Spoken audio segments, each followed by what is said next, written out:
It's wonderful when we have options of good things to do when we're planning affirming the faith. One of our goals is for a lot of people to be looking at two classes at each time. They're thinking, boy, I would really like to go to that one as well. So it's good when we have a good variety. If you're visiting with us tonight, we do outlines on both of the tables, and tonight especially would be really helpful. We're going to be looking at several dates and several events. If you're watching at home, if you have a piece of paper or a pad, if you'll get that, because there'll just be some things that would be helpful to kind of follow through as we go along.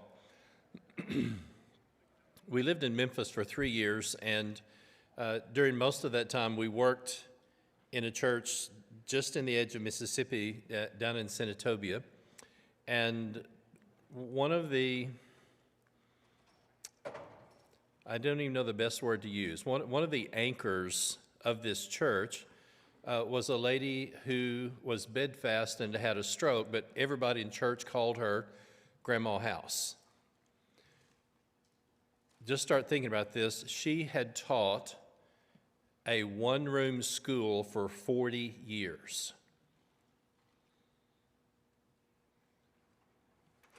And we're talking ABC to trigonometry and algebra. She had 4 decades of kids who went to either Ole Miss or Mississippi State, and when they went to college, they had had one teacher since the first grade. That just makes my head hurt. I mean, literally. You just stop and think, and obviously you'd have to have kids helping each other and other stuff, but she had taught a one-room school for 40 years. She also read, quote, every word of the Wall Street Journal just so I'll know what's going on in the world every day. She had N.B. Hardeman into her home, who was a famous preacher from Tennessee and all this stuff. And so she was just this absolute pillar and rock of the church. But by the time we got there, she had had a stroke and she was bedfast, but still her influence was all through this church. And I went to see her one day, and she was normally just really pleasant on and on. And I could tell something was wrong, and she said, I am so glad you're here.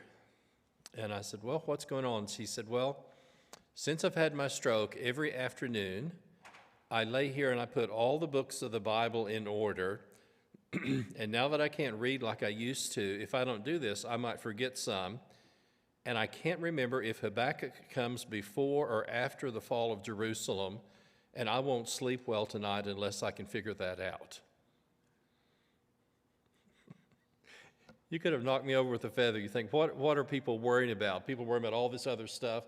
And every afternoon she lay there, and I said, I think I know, but let me check so I don't confuse you. And fair enough, Jeremiah and Habakkuk and Zephaniah are all warning Jerusalem. I said, and here's the easy way to remember it. Ezra, Nehemiah, and Esther, the history books, are the last 3, and they're after the fall of Jerusalem. And so are the last 3 minor prophets, Haggai, Zechariah, and Malachi. Smile came back. She was her same old self. She says, oh, well done. I can remember that, and I'll sleep good tonight. Absolutely amazing that within all these years, she just still wanted to know the Bible's story. And so Ezra and Nehemiah are at the very end of the Old Testament. And if you kind of think of a V that's kind of like this and then just gets broader and broader, as you come toward the end of the Old Testament, the number of everything from prophets to people to activities and things that are going on increase, because early it's just virtually a straight line from Abraham virtually even to David, and then the kingdom divides. And even the prophet Isaiah doesn't begin until 740 to 700, and right in the middle of the reign of the prophet Isaiah, the ministry, let's call it, the northern tribes are taken away. But once you get to the 700s to the end, then you just start having more and more events and more people. So, what?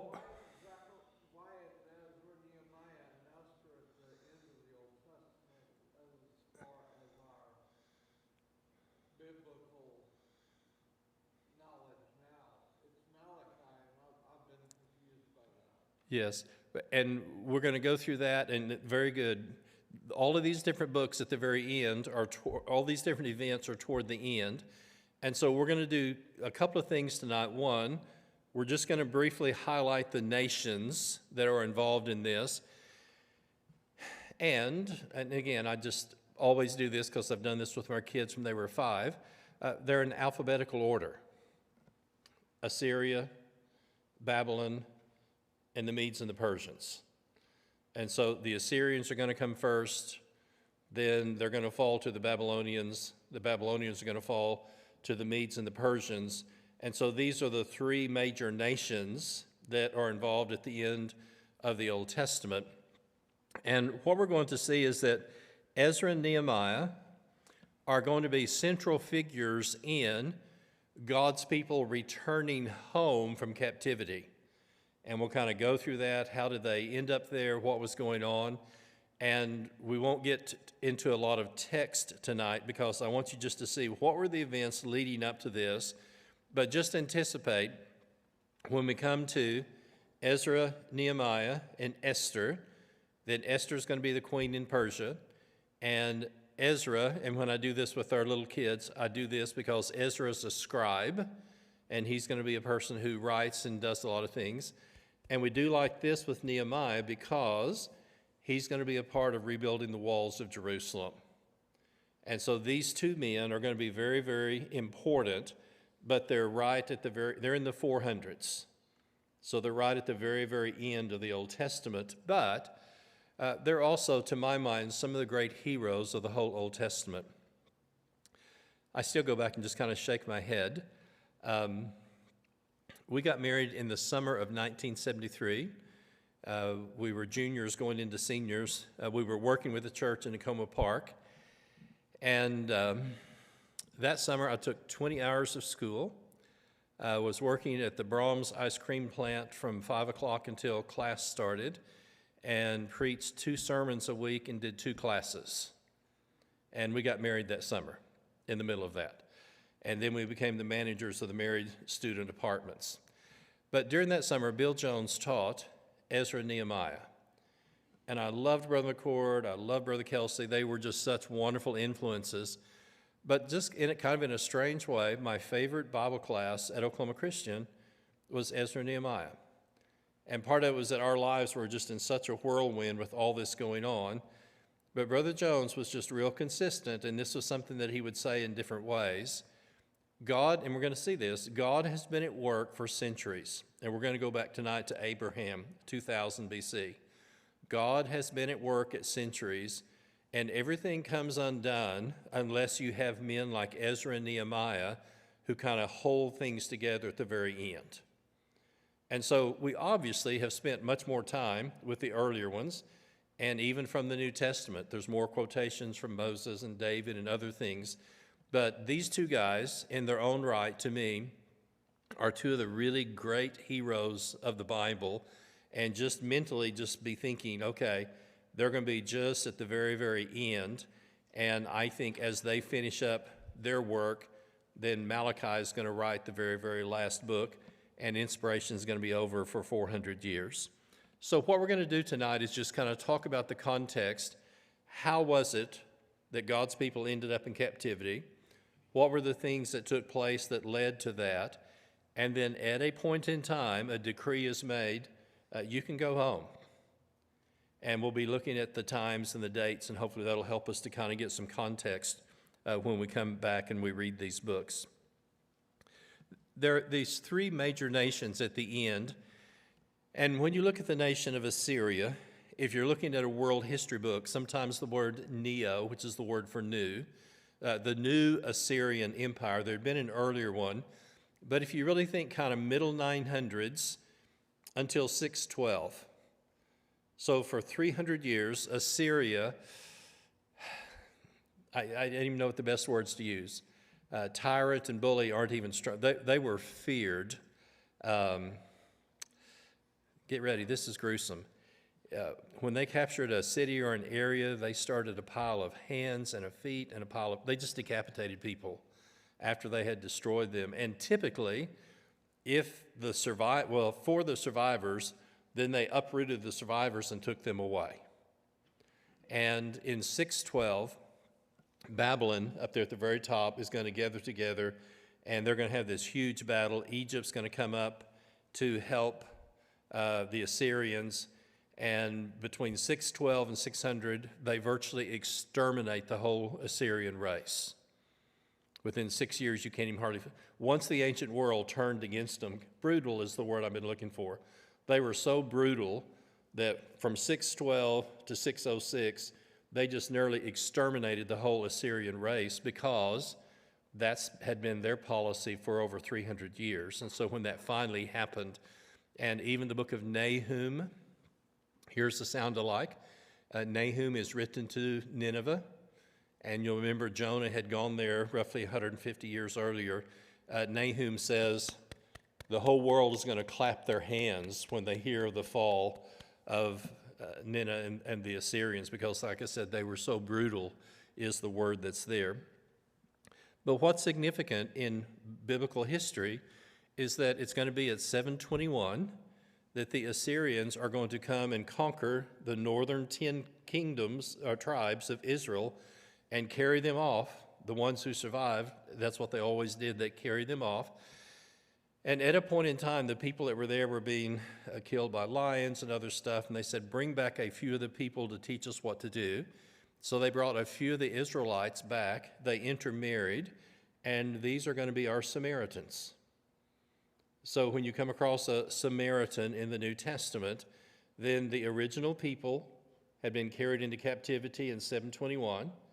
A few of them came back, they intermarried, and that was the conflict between them and the tribe of Judah, because Judah, there's going to be some intermarriage we'll look at later, but at least they primarily stayed Jewish. And so that conflict between the Jews and the Samaritans is going to be 700 years old when Jesus comes along. And that also helps when Jesus tells the parable of the Good Samaritan, and he asks which one, was the right one. Well, the guy couldn't even say the Good Samaritan. He called him, the one who showed mercy. And so a lot of the animosity and the hatred of that group started 700 years before Jesus. Everett Hufford grew up in Nazareth. They lived in Jerusalem and Nazareth. Everett taught at Harding in Memphis a number of years, has recently retired. And there are still a group of Samaritans. Can I use the word, inbred is not the best word. There's so few of them that there's genetic trouble when you don't have a lot of people. And so they have decided to recruit women from Romania to come to kind of open the bloodlines up a little bit, because you get a lot of physical and mental defects if you have too much genetic closeness. And so they have chosen one poor country in Europe, and they do advertisements and everything else. And ladies, if you're from Romania and you want to go live in Samaria and marry a Samaritan, then they recruit women from Samaria to come in to try to preserve the last of the... There's still a handful of Samaritans that are left. So 900 to 612, Assyrian. From 612 on, and it primarily is the kingdom of Nebuchadnezzar, then you move to the Babylonians, and the Babylonians take over. They have a lot of the same policies. They're not near as brutal, but it's under the Babylonians then that Jerusalem is going to be captured 3 times before it finally falls completely. Here's an important person, Jeremiah, and Jeremiah, again with our small kids, Jeremiah is the weeping prophet, and Jeremiah is in Jerusalem when Jerusalem falls. And so if you look at his dates, Jeremiah's dates are roughly from 626 all the way down to the destruction of Jerusalem, 587, 586. We're going to look at this in text in a little bit, but Jeremiah, before this happens, predicts that when the people are carried into captivity, they're going to be into captivity for 70 years. And we're going to see this is going to be fulfilled actually in two different ways in a little bit. But through inspiration, then God tells Jeremiah, and again, he is in Jerusalem, and that's a part of why he's the weeping prophet, and we'll see some things about that here in a second. And in Jerusalem and warning the people, he's beaten, he's thrown in a well, he's told, shut up and go home. He's harassed, he's persecuted, but he is still God's prophet. And so just notice this with the major prophets, Isaiah, right in the middle of the ministry of Isaiah, the northern 10 tribes fall. And so our next major prophet is Jeremiah. And during Jeremiah's ministry, Jerusalem is going to be destroyed and Judah is going to fall. So here are these three times. And again, if you're at home, if you'll just write this first one down, that will help you to kind of follow this along. The Babylonians are going to capture Jerusalem the first time in 606. And in 606, that's when they carried Daniel and Shadrach, Meshach, and Abednego, his three friends. They carry them away. So they capture the city, but they don't destroy it yet. And so the first time the Babylonians capture the city of Jerusalem is going to be 606. And we're more familiar with Daniel because of the lion's den and things like that. So Daniel gets carried into captivity in 606. There's a mild rebellion. They come back again. So you're 598, 597. They capture Jerusalem a second time. And this time they take away Ezekiel. And so here's your four major prophets. During the time of Isaiah, the northern kingdom was fall. During the time of Jeremiah, Jerusalem's going to fall. And then Ezekiel is going to be carried away during this second group. And then here's the contrast. Daniel is going to live in the court. He's going to be at the top of both the Babylonian Empire and then the Persian Empire, but he's very much in the government side. Ezekiel is out here living among the captives and the people, just the normal people. But when you read through those major, because of size, major prophets, then Jeremiah is going to be in Jerusalem, the weeping prophet.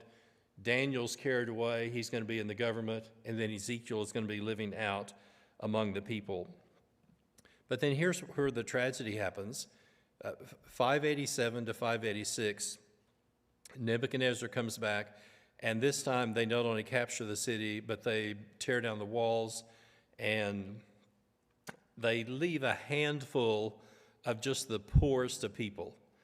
Anybody who was in the government, who was an official, who was in the military, anybody of any real significance is either killed or carried away into Babylonian captivity.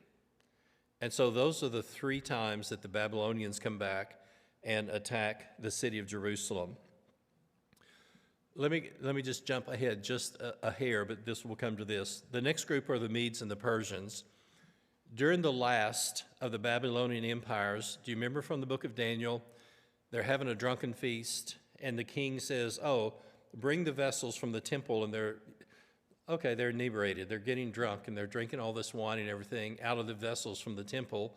And what takes place? A hand comes and starts writing on the wall. I'm sorry, even if you're drunk, that's going to get your attention. There's no body. I'm talking about physical body. A hand comes up and starts writing on the wall.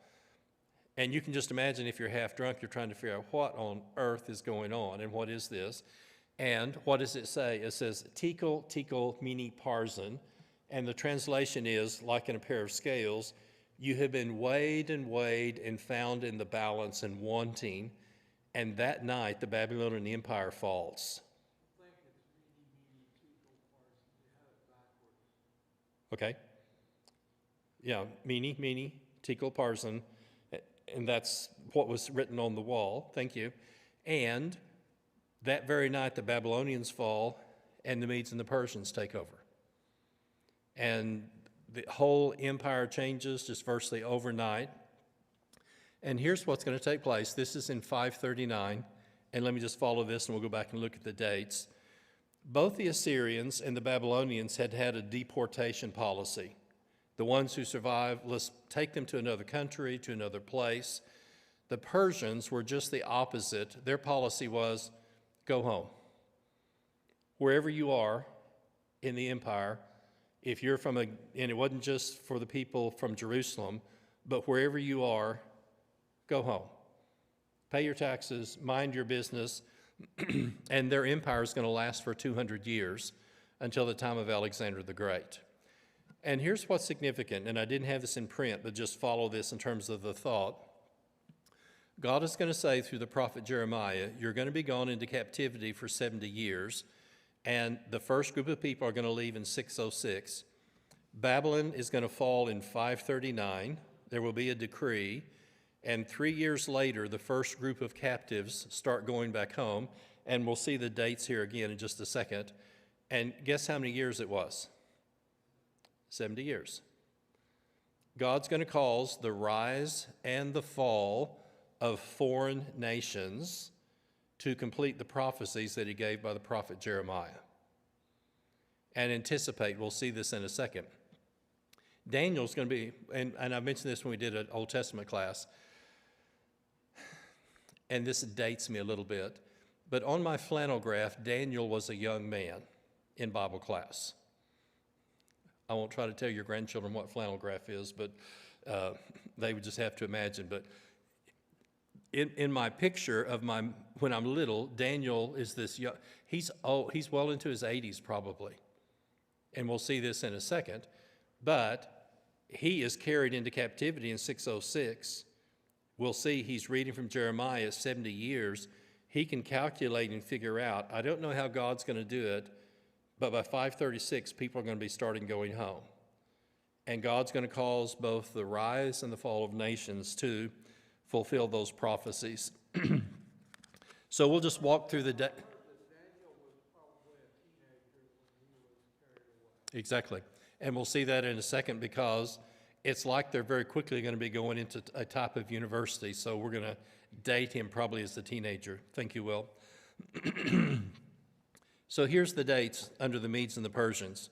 Handwriting on the wall, 539. And then it's going to be after that, Daniel's going to rise in the Persian Empire, and he's thrown into the lion's den. And there's two names here. This one is Shazbazzar, and also Zerubbabel is another name that's used. A first group of captives are going to start heading back. They're going to begin rebuilding the temple in 536. Samaritans and oppositions are going to write letters back and get it stopped, and there's a long period of time before they get it started again. And the two minor prophets, Haggai and Zechariah, are going to be involved in saying, okay, let's get together and rebuild the temple. Haggai is going to be 2 small chapters, and basically he's going to say, he used the term paneled or sealed houses. We live in houses that don't leak, basically what he's saying, and the temple's in ruins. And is it right for us to live in a dry house when the temple hadn't been completed? And Haggai and Zechariah are part of saying, hey, let's get together and let's rebuild the temple. And the temple's going to be completed in 516. So Esther is going to take place in this time. She's in the Persian Empire, so she never comes back, and she's there. And then here are our dates for our two main guys. It's 458, when Ezra is going to lead another group of people back to Jerusalem. So kind of keep this in mind. The first group comes in 536, and when we come and start reading the book of Ezra, then we've had nearly 80 years have passed since the first people came back from captivity. Then, and this one's an easy one to remember, 3 4s. 444 BC, Nehemiah is going to come back, and they're going to try to rebuild the walls of the city. And he and Ezra, again, are going to overlap and do some things together at that period of time.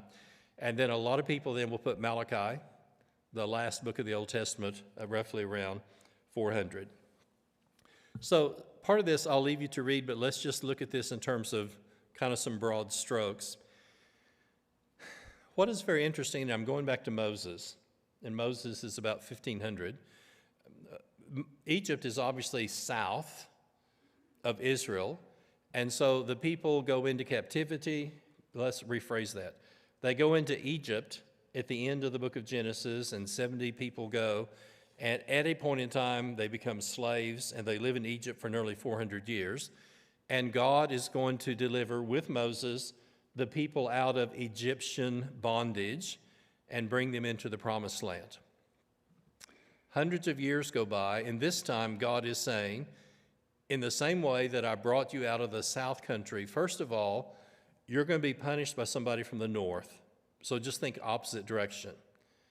And in the case of Jerusalem, this is going to be the Babylonians. And so there are several very specific things. It'll be this nation from the north, and they're going to come. These are the warnings. But virtually in the same breath, God is saying, in the same way that at one time, and we would say through Moses, I brought you from the south and brought you back. At a point in time, I will bring you back from the north country and bring you back home. A whole group of people never come back. There were Jewish colonies that lived in these different areas, and probably even a majority of the Jewish people never came back. But here's something to anticipate. God made promises to Abraham. God made promises to Moses. God made promises to David. And he's going to fulfill them in the time of Ezra and Nehemiah. And I like the word remnant. A small group of people are going to come back, and through them, God is going to continue the promises that he has made. And so you'll see these descriptions. One, you will be punished by people from the north, and they will take you into captivity. I am going to redeem you and bring you back from the north country. If you look at the back of the next page, this is something that could just be entire lessons all on its own. Why did God destroy Jerusalem? And so we're back in the time of Jeremiah, and like I said, his ministry is 626 until Jerusalem falls. And the irony is that when you look at what had taken place, King Hezekiah was one of the really good kings. There were 3 or 4 kings that were really kind of worth their salt. And this is really sad, and I think about this a lot. At a point in time, God tells he tells Hezekiah, you're going to die. Get your house in order. And Hezekiah pleads with God. He prays to him on and on. God sends Isaiah back, and he says, I'm going to give you 15 years. And so the good king, and he does a lot of good things, he knows I have 15 years to live. The 3rd year into that, a son is born whose name is Manasseh. And Manasseh is going to be one of the evil and wicked kings. The only one that was probably worth was Ahaz, and just one letter off from Ahab in the north. So this boy is born in the 3rd year, and when Hezekiah dies, Manasseh is 12, and he's a certified pagan. Doesn't believe in God, is involved in all kinds of immorality, and the term that you're going to hear is the shedding of innocent blood. All the way back to Deuteronomy, there were very specific requirements. If a person dies, you measure the distance, you check, and the shedding of innocent blood was one of those things that God had stressed all the way through. And the description, and this is just gruesome. Yes, you'll have cities of refuge on both sides for people to go to, but God just detested the shedding of innocent blood. And there's times during the reign of Manasseh that the description is the streets of the city ran with blood like it runs with water after rain. So just countless innocent people were killed, and Manasseh's going to reign for 55 years. So you're going to have a half century of just godlessness, immorality, and bloodshed. And during that time, God says, at some point, I'm going to punish the people because of this. And so when you look at these descriptions, here's Jeremiah 5:1. Jeremiah, run to and fro through the city and see if you can find a righteous man who does justice. And he goes to one part of the city. You can't find anybody. Whoops, I'm in the wrong place. I'll go somewhere else. And Jeremiah comes back and finally says to God, I can't find a righteous man anywhere in the city. Do you remember a story with Abraham? If we can find 10 righteous people in what place? Sodom. Jerusalem is worse in the time of Jeremiah than Sodom was in the time of Abraham. Can't even hardly say that. He looks and looks, and he cannot find one righteous man in the city. And Manasseh earlier had just started this just gross immorality and all the things that were going on. So Jeremiah 5:5, they all alike had broken the bond. 2 Kings, this is 3:2 on your outline. 2 Kings 21:9, Manasseh led them astray to do more evil than the nations had done that the Lord had destroyed before the people of Israel. So when Moses comes into the land, or let's rephrase that, Joshua comes into the land after Moses dies, the iniquity of the Amorites was full, these people were destroyed. So here we are in the 500s, and God's people are worse than the people had been when they first came into the promised land. So if you look under 2 Kings 21 and verse 11, Manasseh shed very much innocent blood until he had filled Jerusalem from one end to the other. I understand this. We don't talk about this a lot. And if you know me, I'm not by nature a pessimist, but this is still a reality. I don't know how long God's going to let our nation keep killing innocent babies before we get punished as a nation. The millions of babies who have been aborted, the shedding of innocent blood is something that's going on and is approved in certain circles, and it's the woman's right. Yeah, I hear all of that. But you read this part of the Old Testament and the judgment that came upon Jerusalem, the one thing that keeps repeating over and over was the shedding of innocent blood. I don't say this negatively. It's going to sound negative initially, but just listen to it. One of the things that has been talked about in our house as our kids were growing up, and especially Sheila would say this, she would say, let's be one of the 10. And reflect back, what is she talking about? If we can find 10 righteous people in this city, I will preserve the city. And a part of what has been said to our kids, regardless of what happens around us, let's be one of the 10. God's in control. We always need to remember that. God's in control. But when you look at what takes place, the actual cause of the fall of Jerusalem, and Manasseh's going to be a little bit earlier, he's going to precipitate much of that, but so much of it is the shedding of the innocent blood. I'm about halfway down Jeremiah 15:11. If Moses and Samuel were here pleading for these people, I wouldn't listen to them. And here's one of the most discouraging things. At a point in time, God tells Jeremiah, don't pray for them. How sad is that? My family would say, don't waste your breath. They have gone so far and the evil is so much, at a point in time, they are going to be punished.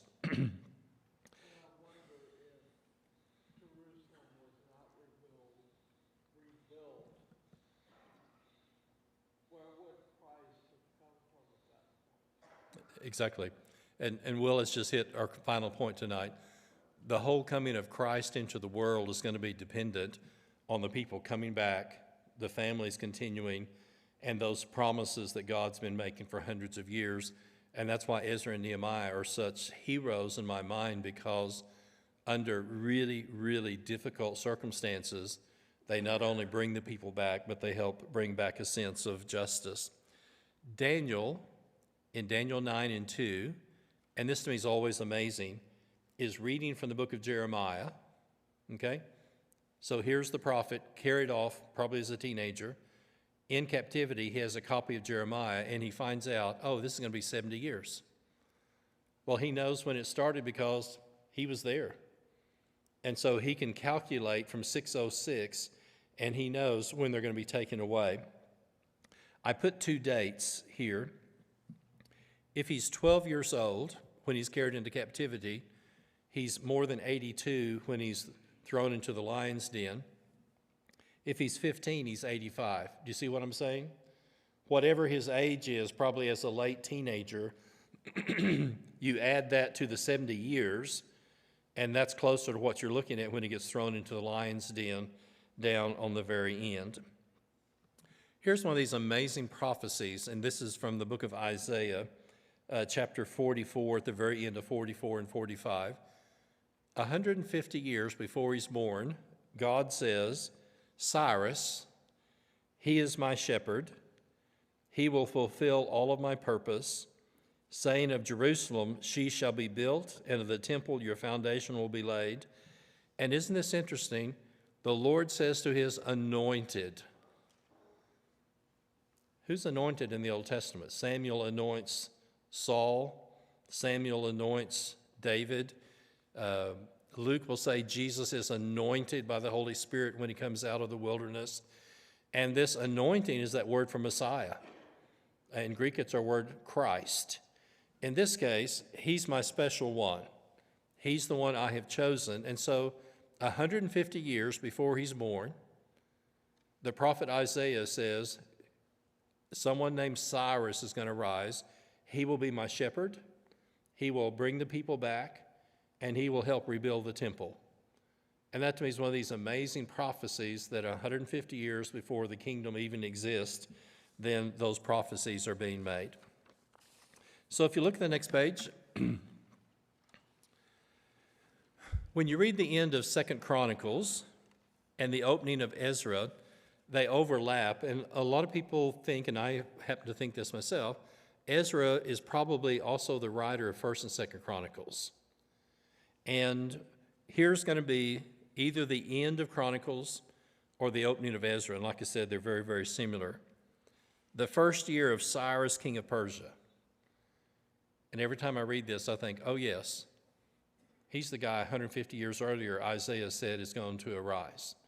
In the first year of Cyrus, king of Persia, that the word of the Lord by the mouth of Jeremiah be completed, the Lord stirred up the spirit of Cyrus, king of Persia, so that he made a proclamation throughout all of his kingdom and put it in writing.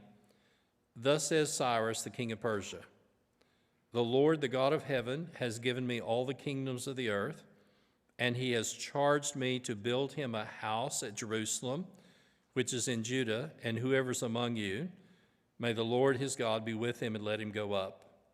And then Chronicles adds, to Jerusalem, which is in Judea, and rebuild the house of the Lord, the God of Israel. He's the God who's in Jerusalem. So if you look at these different dates, and I'm sorry the 2 asterisks in the temple should have been slid over, but you subtract 536 from 606, 70 years. They're in captivity. It's also 70 years from when the temple's destroyed to when the temple is rebuilt. And both of those things, I think, are done under the hand of God. Here's something just for us to think about. God's judgment doesn't always happen immediately. And I just gave 3 quick examples. Sometimes it does. Lot's wife, bang, pillar of salt. Uzzah touches the ark when the oxen stumble, struck dead.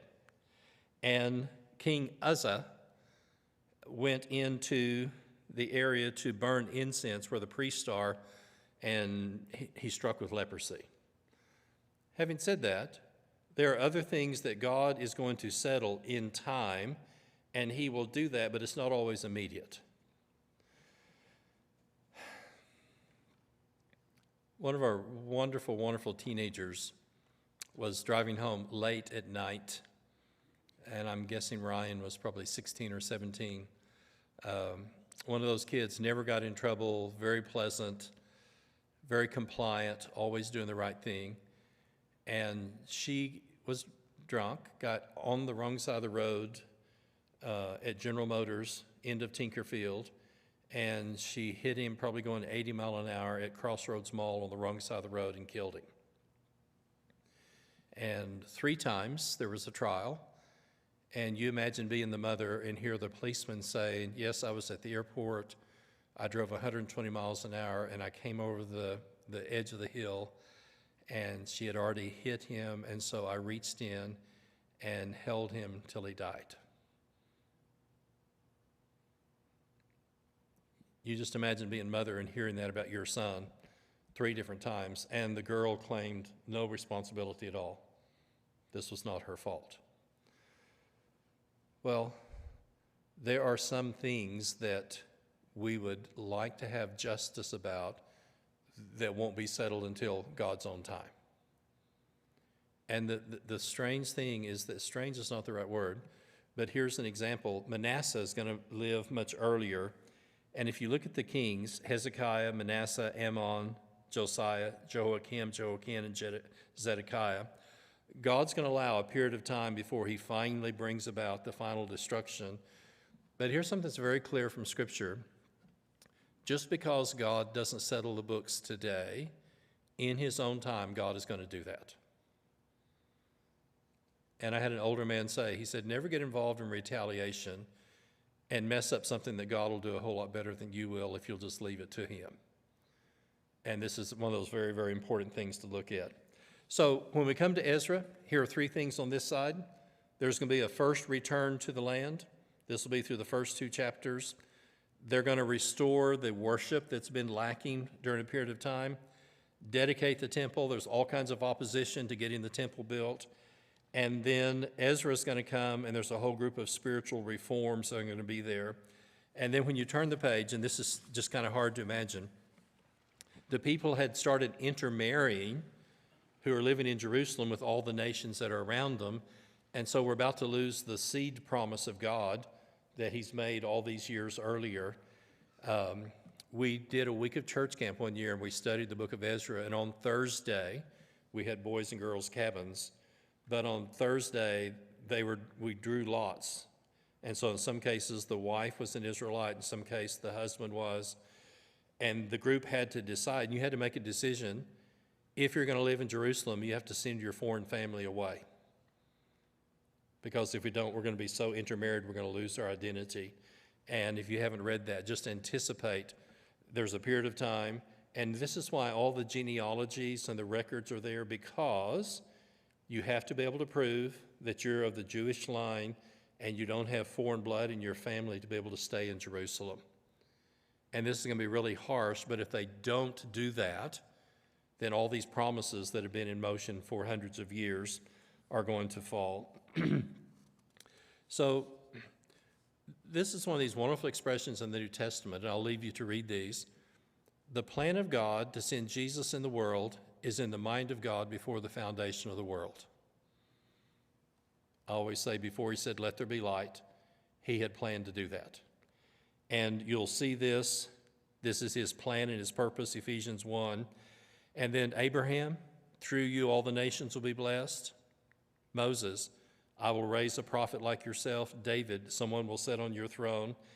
And what you're going to see is that these promises that are hundreds of years old are going to be fulfilled and continue through the work of Ezra and Nehemiah. And so here's the last verse I want us to read, and then we'll make a couple of statements and be through. But think about this. Prophets and angels.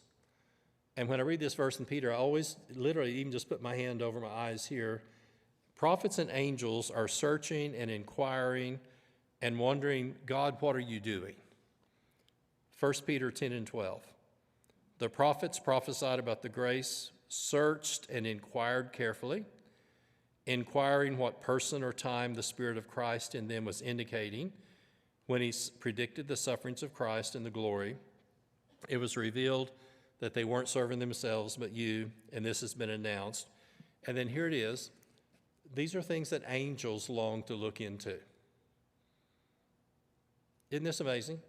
Isaiah writes Isaiah 53 and has no idea that's going to be the cross of Jesus 700 years later. So God is writing and working and dealing with these people, and this is the prophets. But then Peter also tells us, and Kelly, I always find this interesting, the angels are looking into this and saying, now God, what are you doing? And all these events of the people going into captivity and coming back and prophets coming up and all this stuff that's going on, God's plan is being unfolded and fulfilled. And even the prophets who are prophesying and the angels are looking into and trying to figure out exactly what God is going to do. So here's our last paragraph. Through the centuries, the work of God is going to be held together at the very end by Ezra and Nehemiah. And I use this statement, God's faithfulness will always overcome man's faithlessness. Do you remember a point in time, and I just shudder when I read this, God says to Moses, back up and I'll just wipe them all out, and we'll start all over with you. And Moses pleads for them. God's faithfulness is not dependent upon man's faithful or faithlessness. His purposes are going to be accomplished. So here's our two guys. Ezra the scribe is instrumental in spiritual reforms because God's people are in danger of losing their national identity by intermarriage, and he's going to preserve the lineage of Abraham and David and these others. And again, he's the scribe. He's the student, and is going to be involved in that. And then Nehemiah is going to help protect God's people by building the walls around Jerusalem to give them a sense of safety and national security. And so for over 100 years, there have been no walls. Other people, enemies, can come and go as they please, and Nehemiah is finally, over 100 years later, going to rebuild the walls, which allows for the physical safety. So when I read about these two great guys, I think of Ezra, spiritual reform, Nehemiah, physically rebuilds the walls to provide the security and the safety of God's people for the next 400 years until Jesus comes into the world.